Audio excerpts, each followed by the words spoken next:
أما بعد فأعوذ بالله من الشيطان الرجيم بسم الله الرحمن الرحيم يا أيها الذين آمنوا كتب عليكم الصيام كما كتب على الذين من قبلكم لعلكم تتقون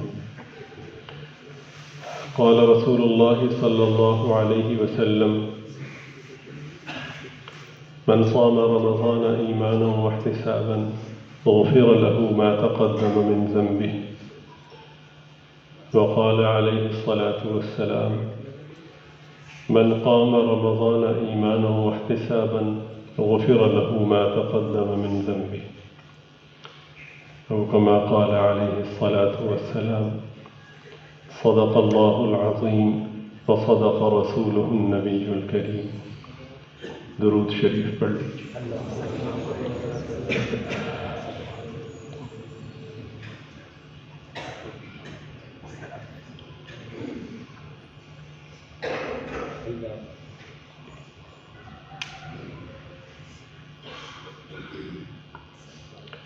اللہ رب العزت کا بہت بڑا کرم اور عظیم احسان ہے کہ ماہ مقدس میں اپنے پاک ذکر کی مجلس میں ہم گناہگاروں کو حاضر ہونے کی توفیق عطا فرمائی.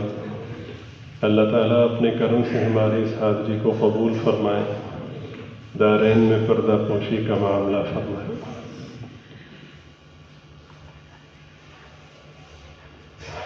حضرت سیدنا کعب بن عجرہ رضی اللہ تعالی ارشاد فرماتے ہیں کہ ایک دن جناب رسول پاک صلی اللہ علیہ وسلم نے ہمیں ارشاد فرمایا کہ ممبر کے قریب آ جاؤ. تو ہم ممبر کے قریب حاضر ہو گئے. ہمارے حاضر ہونے کے بعد ایسا ہوا کہ سرکار دو عالم صلی اللہ علیہ وسلم نے ممبر کے پہلے زینے پر قدم رکھا اور ارشاد فرمایا آمین. پھر دوسرے زینے پر قدم رکھا اور ارشاد فرمایا آمین. پھر تیسرے زینے پر قدم رکھا اور ارشاد فرمایا آمین. آپ جانتے ہیں کہ لفظ آمین عموماً دعا کے جواب میں کہا جاتا ہے، یعنی ایک سے زائد لوگ موجود ہوں، ان میں سے کوئی ایک شخص دعا کرے تو باقی سامعین بجائے اس کے کہ اسی دعا کو دہرائیں وہ آمین کہتے ہیں، جس کا مطلب یہ ہے کہ یہ جو مانگ رہے ہیں ہم بھی یہی مانگ رہے ہیں. جی تو ظاہر ہے کہ یہ عمل اور یہ مضمون جناب رسول پاک صلی اللہ علیہ وسلم نے صحابہ کو سکھایا تھا. آج جو منظر حضرات صحابہ رضی اللہ تعالیٰ عنہ نے دیکھا وہ یہ تھا کہ دعا کے کلمات کسی سے نہیں سنے گئے، البتہ دعا کے جواب میں جو جملہ کہا جاتا ہے یعنی آمین، وہ سرکار دو عالم صلی اللہ علیہ وسلم نے ارشاد فرمایا. اور بالترتیب پہلے زینے پر، دوسرے زینے پر اور پھر تیسرے زینے پر. تو بڑے ادب سے عرض کیا کہ سرکار آج ہم نے ایک ایسا منظر دیکھا ہے جو اس سے پہلے نہیں دیکھا، اور اس عرض کرنے کا مقصد یہ تھا کہ ہم سمجھنا چاہتے ہیں کہ اس میں راز کیا ہے، اس کی تفصیل و تشریح کیا ہے. تو جناب رسول پاک صلی اللہ علیہ وسلم نے ارشاد فرمایا کہ جبریل ہمارے پاس آئے تھے، اور جب میں نے پہلے ہی سیڑھی پر قدم رکھا تو جبریل نے ایک بددعا کی کہ جو شخص رمضان شریف کا مہینہ پائے اور پھر بھی اپنی بخشش نہ کروا سکے وہ ہلاک ہو جائے. تو میں نے اس پر آمین کہا۔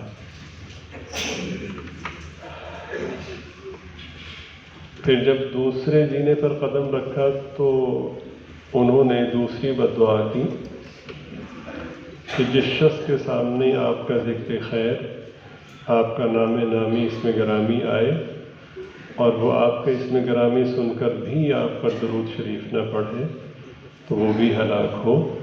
میں نے کہا آمین۔ بیٹے توجہ سے بیٹھے۔ پھر تیسرے دینے پر جب قدم رکھا تو انہوں نے تیسری بد دعا کی اور کہا کہ وہ شخص کے جو اپنے والدین دونوں یا دونوں میں سے کسی ایک کو بڑھاپے میں پائے اور وہ والدین اس کی بخشش نہ کروا سکیں تو وہ بھی ہلاک ہو۔ میں نے کہا آمین۔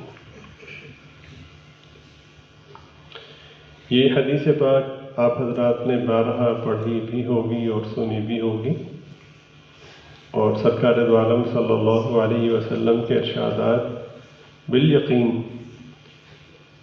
بار بار پڑھنے اور سننے سے تعلق رکھتے ہیں کہ ہمارا سب کچھ جو ہے وہ ہمارے سرکار دو عالم صلی اللہ علیہ وسلم ہی ہے۔ اس ذیل میں کچھ گزارشات تو وہ ہیں کہ جو مضمون سے واضح ہو رہی ہیں اور کچھ اس سے منسلک ہیں، لیکن وہ بہت اہم ہیں۔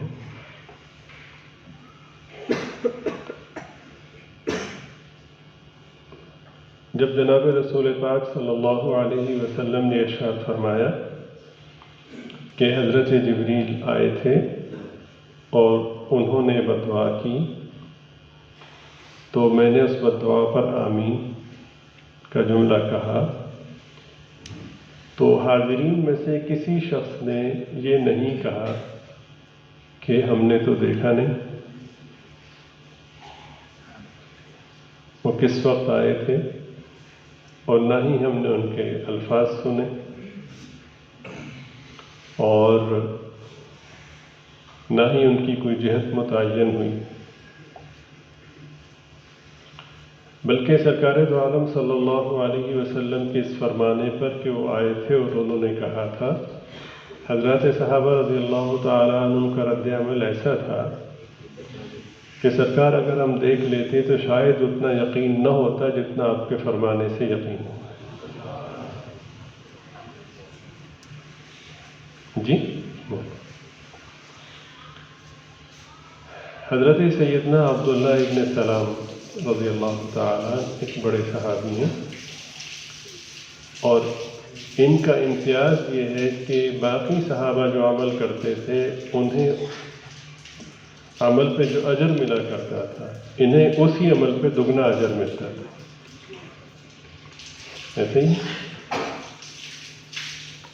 ہر عمل کا دگنا ثواب ملتا تھا، اس لیے کہ اسلام نے ایک خاص پیکیج رکھا ہے اہل کتاب کے لیے کہ اگر اہل کتاب یعنی یہودی اور عیسائی اسلام لے آئیں تو انہیں ہر عمل کا دگنا ثواب ملے گا۔ یہ پہلے یہودی تھے اور بڑے عالم تھے، اور اللہ تعالیٰ نے انہیں ایمان کی دولت عطا فرمائی۔ اسی دوران انہیں پتہ چلا کہ قرآن کریم کی آیت مبارکہ نازل ہوئی ہے، الذین آتیناہم الکتاب یعرفونہ کما یعرفون ابناءہم۔ عیسائی اور یہودی بالخصوص یہ جناب رسول پاک صلی اللہ علیہ وسلم کو نبی کی حیثیت میں اور آخری نبی کی حیثیت میں اور سید الانبیاء صلی اللہ علیہ وسلم کی حیثیت میں اس طرح پہچانتے ہیں کہ آپ صحیح نبی ہیں، سب سے بڑے نبی ہیں، نبیوں کے سردار ہیں، اور آپ پر ایمان لانے ہی میں اب نجات ہے، اس کے بغیر چارہ نہیں۔ اس حوالے سے آپ کو اس طرح پہچانتے ہیں جیسا کہ اپنی اولاد کو انسان پہچانتا ہے، اپنے بیٹوں کو انسان پہچانتا ہے۔ ظاہر ہے کہ اپنے بچوں کو پہچاننے میں تو کسی کو کوئی غلطی نہیں لگتی نا، کوئی دشواری نہیں ہوتی. تو آپ سچے نبی ہیں اور آپ نبیوں کے سردار ہیں، اور آپ پر ہی ایمان لانے میں اب نجات ہے. اس بات کو یہ اس طرح سے سمجھتے اور جانتے ہیں جیسا کہ انسان اپنی اولاد کو جانتا اور پہچانتا ہے. اب اگر ایمان نہ لائیں تو ایک علیحدہ موضوع ہے. حسدا من عند انفسہم، وہ بغض کی بنا پر ایسا کرتے ہیں جو بھی ہے، اور اسلام پر، دین پر اعتراض کرتے ہیں، لیکن ان کی کتابوں میں ساری تفصیلات موجود ہیں. حضرت سیدنا عبداللہ ابن سلام رضی اللہ تعالیٰ عنہ کو پتہ چلا کہ یہ آیت مبارکہ نازل ہوئی ہے. جیسا کہ عرض کیا گیا ہے کہ وہ پہلے یہودی تھے، تو اس آیت مبارکہ کا پتہ چلنے کے بعد وہ بارگاہ اقدس میں حاضر ہوئے اور بڑے ادب سے عرض کیا، پوچھا کہ حضور یہ آیت میں نے سنا ہے کہ نازل ہوئی ہے، کیا ایسا ہی ہے؟ سرکار نے فرمایا کہ ہاں ایسا ہی ہے. سرکار دو عالم صلی اللہ علیہ وسلم نے بزبان حال یا الفاظ میں دریافت فرمایا کہ آپ کیا کہنا چاہتے ہیں؟ آپ کی توجہ ہے؟ تو حضرت سیدنا عبداللہ ابن سلام رضی اللہ تعالیٰ عنہ نے جو جملہ ارشاد فرمایا، میرے خیال میں وہ اتنا عظیم جملہ ہے کہ دنیا کی کوئی زبان بھی یقین کی اس کیفیت کو بیان نہیں کر سکتی جو حضرت نے اس موقع پر اپنے یقین کا اظہار فرمایا. حضرت عبداللہ ابن سلام رضی اللہ تعالیٰ عنہ سے سرکار نے پوچھا کہ ہاں یہ آیت نازل ہوئی ہے، آپ کیا کہنا چاہتے ہیں؟ آیت میں کیا نازل ہوا ہے کہ اہل کتاب یعنی یہودی اور عیسائی آپ کو اس طرح پہچانتے ہیں کہ آپ سچے نبی ہیں جیسا کہ اپنی اولاد کو کوئی شخص پہچانتا ہے. حضرت عبداللہ ابن سلام رضی اللہ تعالیٰ عنہ فرماتے ہیں کہ سرکار اولاد پہ شبہ ہو سکتا ہے، آپ کو شبہ نہیں ہو سکتا.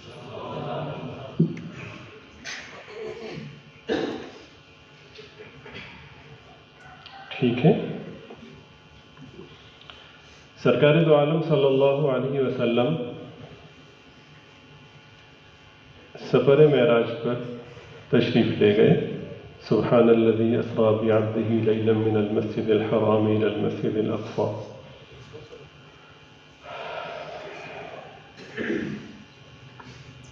ظاہر ہے کہ ایک ایسا سفر تھا جو طویل ترین تھا، اور اس سفر کے لیے جو سواری اختیار کی گئی وہ بھی عقل سے ماورا تھی. تو اس کی تفصیلات احادیث مبارکہ میں ہیں.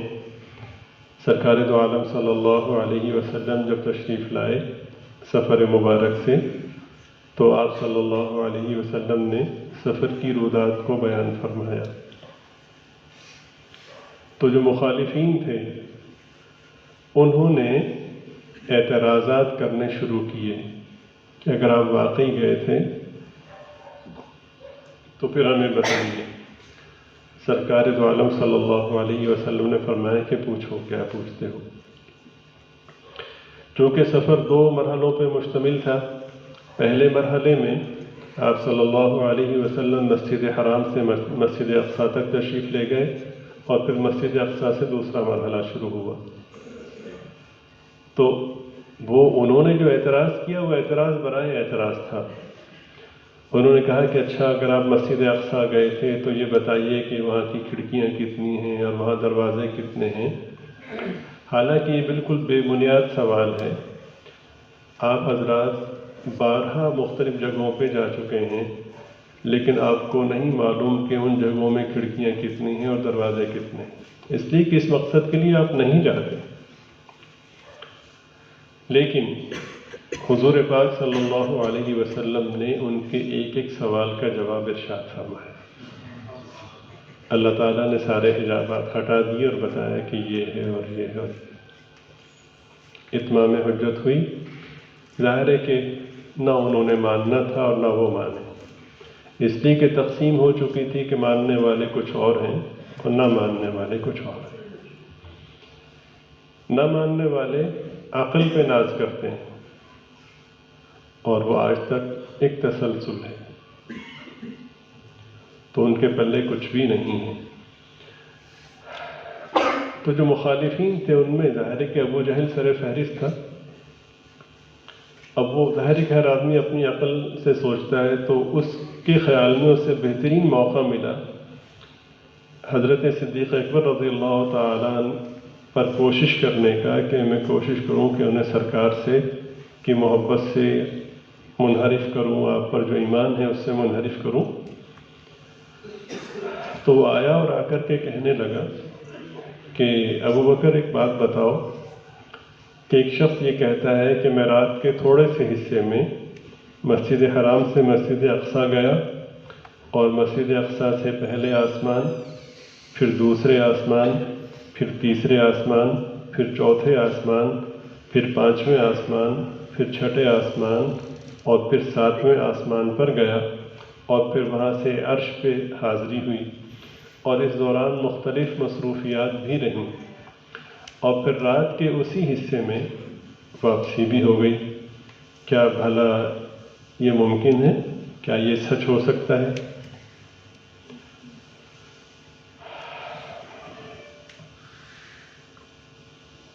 ایمان کی کئی ساری اقسام ہیں۔ ایک سب سے چھوٹی، سب سے نچلا درجہ ہی ایمان کا، اور ایک سب سے اوپر والا درجہ ہے۔ سب سے نچلا درجہ یہ ہے کہ کوئی شخص اللہ اور اس کے رسول پر اور ضروریات دین پر ایمان رکھے، اور اس کے بعد اگر اس کو ہر وقت استحضار نہ بھی ہو تب بھی وہ مومن ہے۔ ٹھیک ہے، پھر اس کے اوپر کئی سارے مراتب ہیں، اور سب سے اونچا مرتبہ یہ ہے کہ اللہ اور اس کے رسول پر ایمان رکھے اور مرنے تک مسلسل یہ کیفیت ہو کہ استحضار ہو، ہر وقت یہ چیز اس کے سامنے ہے۔ آپ سمجھ رہے ہیں؟ تو نبیوں کے بعد سب سے بڑی ذات جناب سیدنا